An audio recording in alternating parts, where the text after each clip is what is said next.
ঈদুল ফিতরের নামাজের নিয়ত ও নিয়ম কি? নিয়ত তো হলো ঈদের ফিতরের নামাজ পড়তেছি, এই ইন্টেনশন যথেষ্ট যে আমি ঈদের নামাজ পড়তেছি, এটা ফজর না। ঈদের নামাজ পড়তেছি, এটা নর্মাল এশরাক না। ঈদের নামাজ পড়তেছি, এটা যোহর না। এই যে পার্থক্য আছে, এই নিয়ত আছে, এটুকুই যথেষ্ট না। এটা এগুলো নিয়তমূলক, আলাদা মুখে নাওয়াইতুন ইত্যাদি ইত্যাদি এগুলো বলার দরকার নাই। আর ঈদের নামাজের যে নিয়ম, সেটা হলো ঈদের নামাজ 2 রাকাত আদায় করতে হবে এবং 2 রাকাত নামাজের পরে খুতবা দিবেন খতিব সাহেব। জুমাতে বা অন্যান্য ক্ষেত্রে খুতবা আগে আমরা দেই, কিন্তু ঈদের নামাজের মধ্যে খুতবা হবে পরে। 2 রাকাত নামাজের নিয়মটা কি? সাধারণ যে নামাজ পড়ি আমরা সে নামাজের মতোই, শুধু পার্থক্য হলো এখানে অতিরিক্ত কিছু তাকবীর আছে, এই পার্থক্যটা আছে। অনেকে ঈদের নামাজ পড়তে গিয়ে একটু বছরে 1বার 2বার হয় যেহেতু ভুলে যান এবং গ্যাঞ্জাম লাগায় ফেলেন। তো নিয়মটা হলো আমরা প্রথমে ইমামের সাথে তাকবীর বলে হাত বাঁধবো, বেঁধে আমরা সানা করব সুবহানাকাল্লাহুম্মা ওয়া বিহামদিকা তাবারাকা ইসমুকা তাআলা জাদ্দুকা লা ইলাহা ইল্লা আনতা। অন্য সানাও আছে আল্লাহুম্মা বাঈদ বাইনি ওয়া বাইনা খাতায়ায়া কামা বা'আদতা বাইনাল মাশরিকি ওয়াল মাগরিব। সানা যেটা আছে এটা পড়। সানা পড়া শেষ, এরপরে অতিরিক্ত তাকবীর দিবেন ইমাম সাহেব। এই অতিরিক্ত তাকবীর আমরা কান পর্যন্ত হাত তুলবো, আপনার হাত ছেড়ে দিব। অতিরিক্ত তাকবীর কয়টা দিব এটারই মত পার্থক্য আছে। 2 মতের সপক্ষেই বিশুদ্ধ হাদিস রয়েছে। এ সম্পর্কে বিস্তারিত জানতে চাইলে ডক্টর খন্দকার আব্দুল্লাহ জাহির আলাদা বই আছে এটার উপরে, ঈদের সালাতের তাকবীর নিয়ে, সেটা দেখতে পারেন। অর্থাৎ অতিরিক্ত তাকবীরের সংখ্যা 6 তাকবীর হানাফি মাযহাব অনুযায়ী, অন্যান্য মাযহাব অনুযায়ী 12 তাকবীর। এই দুইটাই দুটো।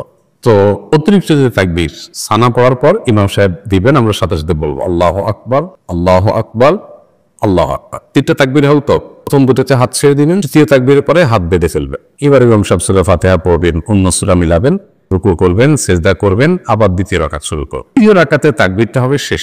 ইমাম সাহেব দাঁড়ায় সূরা পড়বেন, সূরা ফাতিহা পড়বেন, সূরা মিলাবেন, এরপরে আল্লাহু আকবার, আল্লাহু আকবার, আল্লাহু আকবার। অতিরিক্ত তাকবীর দিবেন 3টা আর মাযহাব অনুযায়ী, আর শেষে আরেকটা তাকবীর দিয়ে রুকুতে যাবে। তাহলে 4টা হবে লাস্টে, 3টা অতিরিক্ত তাকবীর, একটা রুকুর তাকবীর, বাস। এরপরে যথারীতি নামাজ, আতিয়াতু, দোয়া, মাসুরা, দুরূদ পড়ে আমরা সালাম ফেরা। এ হলো নামাজ। তাহলে শুধুমাত্র অতিরিক্ত তাকবীরগুলো প্রথম রাকাতে সানা পড়ার পরে সূরা ফাতিহার আগে, দ্বিতীয় রাকাতে অতিরিক্ত তাকবীরগুলো হবে রুকুতে যাওয়ার আগে, সূরা ফাতিহা সূরা মিলানোর পরে। তাকবীরগুলো মুখে বলবো, বলার সময় হাত উত্তোলন করে আবার হাত ছেড়ে দেব, বাস। এই ছাড়া আর কোনো পার্থক্য। ঈদের নামাজের পরে ইমাম সাহেব খুতবা দিবেন, তখন মনোযোগের সাথে খুতবা শ্রবণ করতে হবে।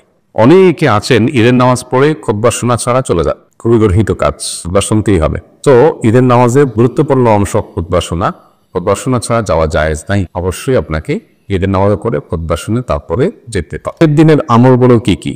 ঈদের দিনের সুন্নাহগুলো আমরা বলেছি, ঈদের দিনের সুন্নাহ কাজ যেগুলো আছে সেগুলো করবেন। ঈদের দিনে একটু আনন্দ খুশি প্রকাশ ঘটানো সুন্নাহ, গোমরা মুখে না থাকা উচিত, কারো মন খারাপ হলে একটু খুশি মনে থাকা ভালো। নতুন পোশাক পরা, ঈদগাহে যাওয়ার সময় গোসল করে ঈদগাহে যাওয়া, পোশাক পরে যাওয়া, সুগন্ধি পরে যাওয়া, মেসওয়াক করে যাওয়া, ঈদের ভিতরে কিছু খেয়ে যাওয়া, মিষ্টান্ন ইত্যাদি, খেজুর টেজুর। আর ঈদুল আজহাতে না খেয়ে যাওয়া, তাকবীর করতে পড়তে যাওয়া, এগুলো সব ঈদের দিনের সুন্নাহ। ঈদের দিন উপলক্ষে একটা গুরুত্বপূর্ণ বিষয় আমাদের লক্ষ্য করা দরকার, সেটা হলো আজকাল বিশেষ করে ঈদের দিনে আমরা আমাদের আনন্দ ভাগাভাগির চাইতে মোবাইল নিয়ে বেশি ডুবে থাকি। ছেলে কি বুড়ো সবাই এক্ষেত্রে সমান, নারী কি পুরুষ কারো কোনো পার্থক্য নেই, সবাই মোবাইলে আমরা আসক্ত হয়ে গেছি এবং এমনভাবে হয়ে গেছি যে ঈদের আনন্দটাও আমাদের মোবাইলে কেড়ে নিয়ে যায়। এই দিকটাতে আমাদের উচিত আমাদের প্রতিবেশী, আত্মীয় স্বজন, অভাবী মানুষ কিংবা সাধারণ যে কোনো মানুষ, তাদের সাথে দেখা সাক্ষাৎ করা, খোঁজখবর নেওয়া, কুশল বিনিময় করা, ঈদের শুভেচ্ছা বিনিময় করা। ঈদের শুভেচ্ছা কিভাবে বিনিময় করবেন? তাকাব্বালাল্লাহু মিন্না ওয়া মিনকুম, আল্লাহ আমার এবং আপনার, আমাদের উভয়ের সামনে কামগুলো কবুল করে নেক, রমজান যেগুলো আমরা করেছি, এটা হলো ঈদের শুভেচ্ছা। তাকাব্বালাল্লাহু মিন্না ওয়া মিনকুম। পাশাপাশি ঈদ মুবারক আপনি বলতে পারেন, অসুবিধা নেই, কিন্তু সুন্নাত হলো তাকাব্বালাল্লাহু মিন্না ওয়া মিনকুম বলা। এভাবে আমরা শুভেচ্ছা বিনিময় করব।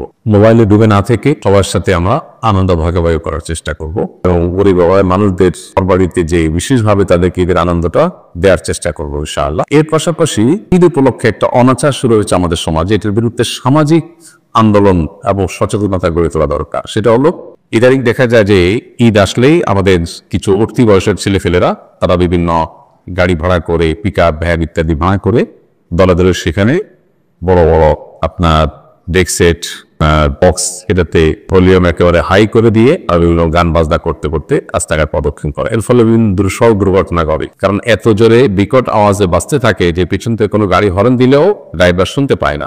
আর সবচেয়ে বড় কথা হলো, একটা সুস্থ সভ্য সমাজে আপনি গানের আওয়াজে পুরো সমাজকে প্রকম্পিত করে তুলবেন, কেউ ঘুমাইতে পারে, কারোর ক্ষতি হতে পারে, এটা কোনো সুস্থ বা স্বাভাবিক একটা সমাজে এটা সম্ভব না।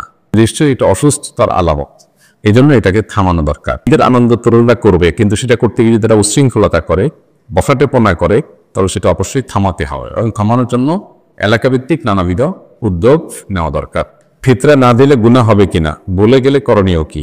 ফিতরা এটা দিতে হবে।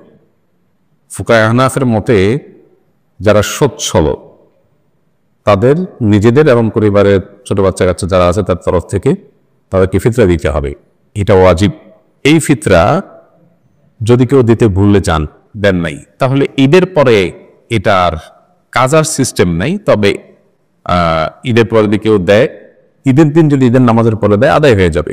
অনেকদিন পরে মনে হলো, তখন এটা সাধারণ দান হিসাবে হয়তো পরিমাণ দান করে দিতে পারেন, আল্লাহর কাছে তওবা করবে যেন ভবিষ্যতে এটা মিস না হয়। চাঁদ রাতের স্পেশাল আমলগুলো কি কি? চাঁদ রাতের স্পেশাল আমল আছে কিনা, ফজিলত আছে কিনা? উত্তর হলো যে একটা হাদিস আছে এ প্রসঙ্গে, যদি কেউ চাঁদ রাতে রাত জেগে ইবাদতবন্দি করে তাহলে কিয়ামতের ভয়াবহতাতে আল্লাহ তাকে হেফাজত করবে। এই হাদিসের সনদ দিয়ে মুহাদ্দিসদের অনেকেরই আপত্তি আছে, অনেকে আপত্তি তুলেছেন এবং অনেক উলামা একরাম চাঁদ রাতের আলাদা ইবাদতের কোনো ফজিলতকে অস্বীকার করেছে, চাঁদ রাতের কোনো আলাদা ফজিলতের কথা বলেননি। আবার অনেক উলামা একরাম, বিশেষ করে সালাফ পূর্বসূরি অনেক বড় মুহাদ্দিস, অনেক পূর্বসূরিরা এই চাঁদ রাতে ইবাদতবন্দি করতেন এবং করাটাকে উৎসাহিত করেছেন বিভিন্নভাবে। কিন্তু হাদিসের আলোকে যদি বলেন তাহলে সেক্ষেত্রে আসলে তেমন কোনো বিশুদ্ধ হাদিস এক্ষেত্রে বর্ণিত হয়নি। যে হাদিস আছে সে হাদিসের সনদের মধ্যে দুর্বলতা আছে। তবে এটা ঠিক যে ঈদের চাঁদ দেখা যাওয়ার পর থেকে তাকবীর পাঠ ঈদুল ফিতরে এটা আমাদের করতে হবে, এটা একটা আমল। আবার ফজর নামাজ আগে আগে উঠে মসজিদে আদায় করা এটা আরেকটা আমল। এই আমলগুলো আমাদের বেশিরভাগ যত্নশীল হইতে হবে। আর এছাড়া তাহাজ্জুদ, ভোর রাতের আমল, এগুলো তো আমরা লক্ষ্য করবো। শাওয়াল মাসের একটা বিশেষ দিক, চাঁদ দেখার পর থেকে যে শাওয়াল মাস শুরু হয়ে যায় সেটা হলো যে রমজানে যে আমলগুলো করেছি সেগুলোর ধারা যেন আমাদের অব্যাহত থাকে। রমজানের শেষে শাওয়ালে চাঁদ দেখা গেল আর সব আমল ধাপ করে বন্ধ হয়ে গেল, এটা কোনো ইমানদার সুলভ আচরণ না, বরং আমল সাধ্য অনুযায়ী রমজানের হয়তো পরিমাণ অনেক বেশি করেছেন, এখন অল্প করে কিন্তু কন্টিনিউয়াসলি সেটা ধরে রাখার চেষ্টা করুন। মাগরিবের ফরজ নামাজ শেষ সাকাত পেলে বাকি নামাজ কিভাবে পড়ব? মাগরিবের ফরজ নামাজ যদি আপনি শেষ সাকাত পান তাহলে সেক্ষেত্রে শেষ সাকাতটা পূর্ণাঙ্গ করলেন, ইমাম সাহেব সালাম ফেরালেন, আপনি সালাম ফেরালেন না, আপনি দাঁড়ায়া সূরা ফাতিহা পড়বেন, সাথে সূরা মিলাবেন। এরপরে আপনি রুকু সিজদা দিয়ে বসবেন। কেন বসবেন? কারণ এটা আপনার কত নম্বর রাকাত? দ্বিতীয় রাকাত। এক রাকাত ইমামের সাথে পড়ছে, এটা সেকেন্ড রাকাত, সো আপনাকে বসতে হবে সেকেন্ড রাকাত হিসাবে। এরপরে দাঁড়ায় আবার সূরা ফাতিহা সূরা মিলাইলেন, রুকু সিজদা করলেন, লাস্টের রাকাতে আবার বসবেন না দাঁড়ায় যাবেন? বসতেই হবে। কেন? ওইটা তো শেষ সাকাত, ফিনিশিংয়ে যেতে হবে। বসে আতায়াত দরুদ পড়ে রাহমাতুল্লাহ পড়ে সালাম ফিরাও। তাহলে মাগরিবের নামাজ যদি কেউ লাস্টের রাকাত পায় তাহলে তার বৈঠক কয়টা হবে? 3টা হবে।